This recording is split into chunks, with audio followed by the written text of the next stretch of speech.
دوستو میں ہوں سید شبی الحسن اور آپ دیکھ رہے ہیں ٹرائیپوڈ۔ مشہور پاکستانی یوٹیوبر سعد الرحمان جو اپنے فینز میں ڈنکی بھائی کے نام سے جانے جاتے ہیں ڈکی بھائی کے نام سے جانے جاتے ہیں، ان کو 17 اگست 2025 کو لاہور ایئرپورٹ پر اریسٹ کیا گیا۔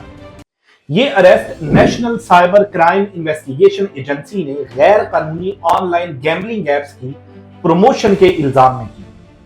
ڈکی بھائی جن کے یوٹیوب پر تقریباً 9 ملین اور ٹک ٹاک پر 2.4 ملین فالوورز ہیں، کے لیے قانونی مشکلات کوئی نیا واقعہ نہیں۔ دوستو پتہ چلتا ہے کہ اس سے پہلے بھی 2024 میں انہیں اور ان کی بیوی کو ہتھیار دکھانے کے لیے حراست میں لیا گیا تھا، جبکہ اس سال اوور سپیڈنگ اور خطرناک ڈرائیونگ کے کیسز بھی ان پر درج ہوئے تھے، جن میں انہیں بیل مل چکی۔